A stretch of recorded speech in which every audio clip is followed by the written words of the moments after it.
What is up, guys? Winter Kills here. Welcome back yet again to another post-commentary duel video. We had the double upload yesterday of the Sekka Nightmare Mermails, as well as a duel featuring that. If you haven't checked that already, it'll be annotated into the video. But today we got DDD versus Dinosaurs, Pendulum DDD, I would say. As you see, I start my turn off there by Allure of Darknessing into a few extra cards there, banishing the darkwurm. I make a pretty big mistake, and it was really easy to point out after watching this back a couple times, which I'm starting to do more, is sort of like help raise the standard of the quality of the videos, because I think you guys deserve better. But I think what I should have done here, and it just seems like it sticks out like a sore thumb.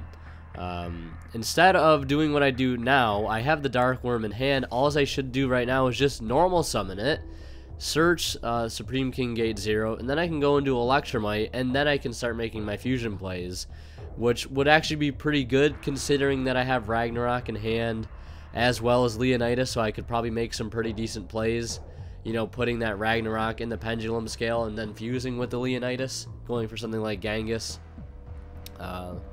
you know, making some sort of decent play. I think I would have been able to make Electromite, number 38 perhaps, and maybe a Vortex Dragon, I think, or one of those lines. I played this hand out. I literally paused this hand and played it out myself the other night, and I could have made a much better play had I just normal summoned the darkwurm first and searched, you know, the Supreme King Gate 0. So that was a big mistake that I ended up making. But luckily I was able to catch it, so you guys can't correct me now, because I've already corrected myself. Get wrecked, scrubs. Alright, get wrecked.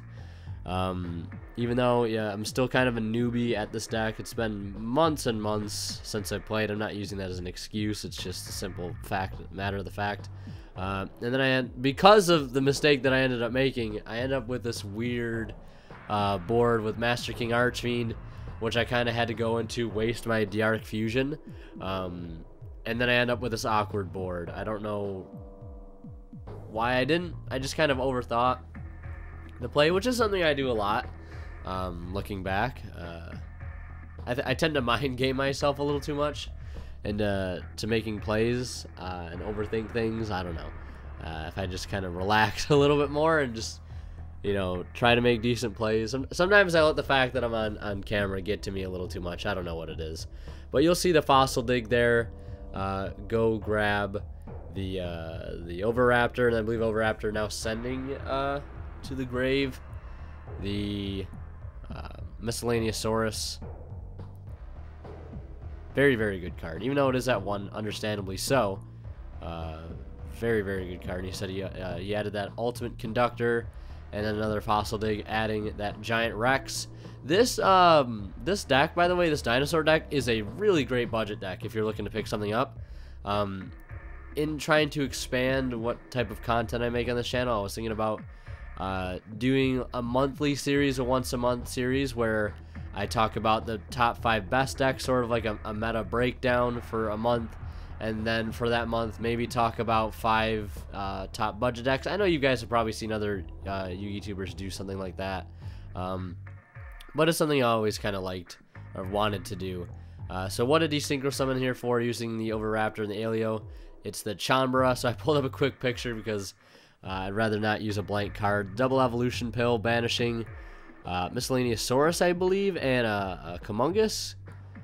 Double Evolution Pill is absolutely insane. Then he's going to summon another Ultimate Conductor Tyranno, and then basically use the effect to hit those 2 defense monsters, pay 1,000 each, and then attack twice with the Chambara, and then swing it directly with that other Ultimate Conductor Tyranno. This Dinosaur deck is extremely underrated for its price point. I think, like, my brother, who's been trying to get back into the game, looking for something cheap to play, nothing that's going to be in risk of getting hit by the ban list. And Dinosaurs is something he's already picking up. So if you're looking to pick up a fun, cheap deck to play, something that you get a lot of entertainment out of, throw some hand traps in there. It doesn't have to be Ash. It can just be like some Ghost Ogres or some Valors even. So here, this is a pretty interesting game 2 for me, with getting reacclimated with the deck. As you see, I'm under Droll Lock, and I get Ash Blossomed on top of that. So, like, what more could you ask for? I ended up accidentally leaving a main deck card in max deck, so I quickly shuffled that back in. No big deal. But I ended up going for the Electromite. I cannot use his ability. Obviously, I could use the pop to add. And then, you know, I could go for the Summon of Astrograph, but I wouldn't be able to get the draw effect because I'm under Droll Lock, so I kind of got to play this hand out very carefully, and I do make a slight mistake later on in this turn. I will point that out, but ultimately it won't really matter, and you'll all see why. We'll start things off by going for a Fusion Summon here. Quick, though, to remember that I need to place that Ragnarok, and then when Genghis gets summoned, that Ragnarok will trigger. I'll take 1,000 damage, and that will summon Lamia to the field. Keep in mind this Lamia or Lamias will be pretty important to a play that I'll make later. So pretty much opening Foolish and Copernicus gets you this board if you just play it out correctly. Even if you get Drolled, even if you get Ash Blossom, it's still pretty nutty. I use the Genghis and the Lamia to go into Odd Eye's Meteor Burst, a huge combo card in this deck. Gonna summon out Ragnarok. And now, keep in mind, earlier I did not use Genghis' effect while he was on board. That was a really important play. I kind of had to take this play a little slowly, even though I still messed it up a bit. You see I have that 1-and-1 in hand, which is actually pretty important to the combo. You might need one for one as well. 3-card combo. You know, kind of difficult to pull off, but, you know, it's DDD right now. What do you expect from it? It's not the greatest deck, but it can pop off when you have the right stuff. So here, I end up 1-for-1-ing for Lamia, which right now I should be summoning the other Lamia out of grave off of my Genghis, which I do not do for some reason. And that should have gone into a Gale Alexander, and being like making better plays here, but I'm able to go into the Crystal Wing, and you know, I probably would even have gotten to summon something off of the Gale Alexander too, how it played out. I might play this out after I record this video and see how it goes, just to kind of see what the board could have been. But as you see, I could still have that other Lamia on board sinking for Alexander, and then summoning out another Lamia via its own effect. Instead, I opt to, you know, special summon the Lamia itself, and then revive the Ragnarok from grave, which I'm still not sure. If anybody has the ruling, whether or not I did it incorrectly, when Lamia sends a DD or Dark Contract from hand or field, if it sends a Pendulum from field, does the Pendulum just get sent to the grave by the mechanic of Lamia saying it's sent to the grave? You know, specifically designating where it goes, or does it go to the extra deck? I'm not entirely sure. I want to say it goes to the extra deck, and I made an error in judgment there. I'll pass it over to him. So I technically could have probably ended up with Hexblood, Crystal Wing, Electromite there, even under Droll Lock and Ash. Luckily, he didn't open up well enough to even attempt his turn there. I'll take that game 2 pretty easily. We'll go ahead into game 3. But I'm kind of glad I'm watching over these videos a little bit more. That way I can provide a little bit more insight into the games themselves. Also, probably by slowing down the videos a little bit. I know I do speed them up sometimes, but sometimes it's a little too fast for me to comprehend. And I kind of, you know, ignore it. And maybe it's hard for you guys to comprehend as well, especially since you weren't able to watch the original duel. So I'm trying to make it a little bit easier to understand, to comprehend, to view, whatever you want to say. Foolish sending Darkwurm there, adding Supreme King, and then the you know, Kepler for Dark Contract for Thomas, and then we're gonna go into Electromite here. In this build, I wasn't playing. Obviously, we'll get Ghost Ogred. I'll still be able to send the Astrograph to the extra deck, no problem. Of course, the effect does not get negated, so I'll still be able to do that. But Astrograph, really key card in the deck, not only for the Electromite combo, but when you just need that extra Pendulum to maybe to go into Electromite or to make a better board, you can just place the Astrograph in your scale, pop it, summon a Stargazer, which in this build you're seeing right now, I'm not playing a Stargazer. I cut something in the main deck. I'm not sure what, but I added it in just because they have that extra little combo piece is pretty nice. And a few test stands I've done, it's actually helped out a lot trying to get your engine started, especially going to something like Electromite. So here, starting things off by going into D-Arc, and then I end up special summoning the Copernicus out of grave, or out of hand with the Swirl Slime, sending Lamia, ditching a Swirl Slime out of my hand to summon it, and then going into Hexblood. Looking back on this one, I don't think there was a whole lot I could have done, especially with a Ghost Ogre on the Electromite.